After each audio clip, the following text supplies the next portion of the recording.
He took one bite, paused, and the entire room seemed to lean toward him like it needed permission to breathe.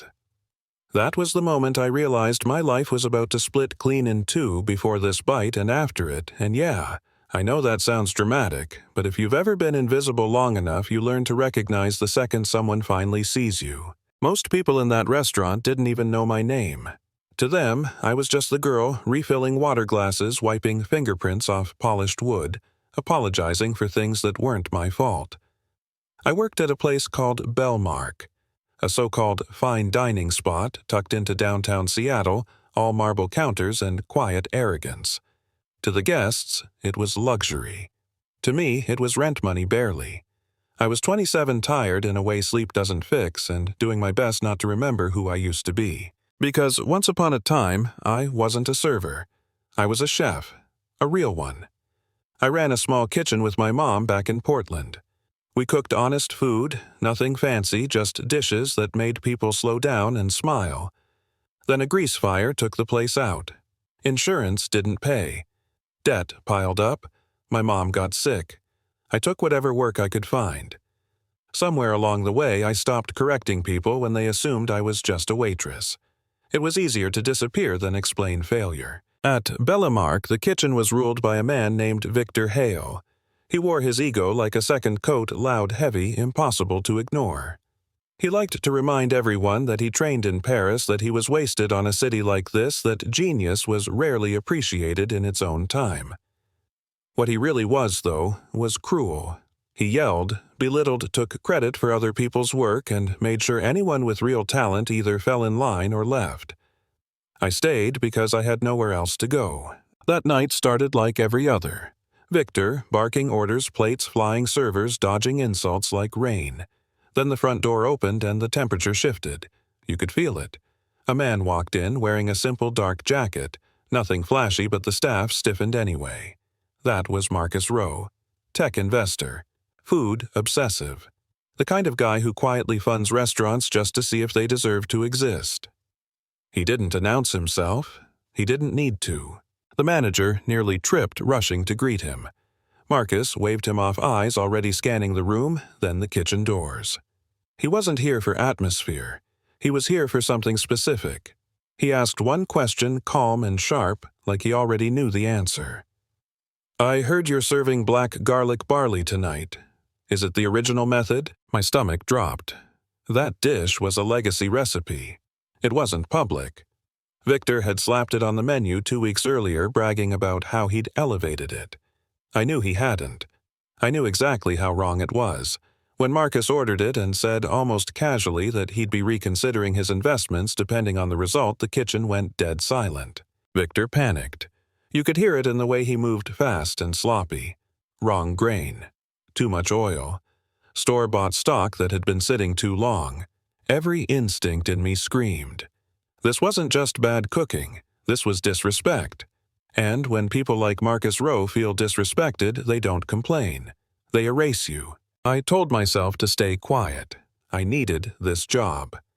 But then I saw Theo, the youngest line cook, barely 20 hands shaking as he watched Victor spiral. If this place went under, Theo was done. No savings, no backup. Just another kid burned by someone else's ego. Something in me snapped or maybe woke up. I moved without thinking. I didn't touch Victor's pan. It was beyond saving. I went to the prep station in the back, the one no one used during service.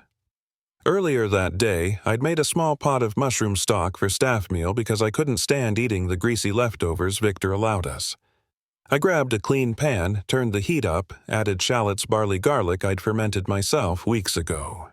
I cooked like I used to, listening more than looking, tasting, constantly trusting muscle memory I'd buried for years. I was plating when Victor sent his dish out. It came back untouched. Marcus hadn't even taken a bite. He smelled it, pushed it away, and said something that traveled through the room like ice. "This smells like shortcuts." Then he gave them 5 minutes. Chaos. Victor threw his towel, said he was done, that no one deserved this treatment. The manager begged him. He admitted he didn't know the dish as well as he claimed. That's when I stepped forward. My voice surprised even me. Steady, clear. I said I had another plate. Victor laughed. Called me delusional. reached to knock it off the counter. I told him not to touch it, not loudly, not threatening, just certain. For the first time, he hesitated. The manager took my plate, ran. Out there.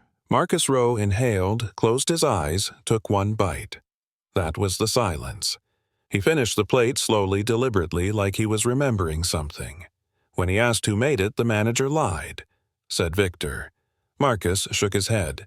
Broke down the dish ingredient by ingredient, technique by technique, explaining why Victor couldn't have made it.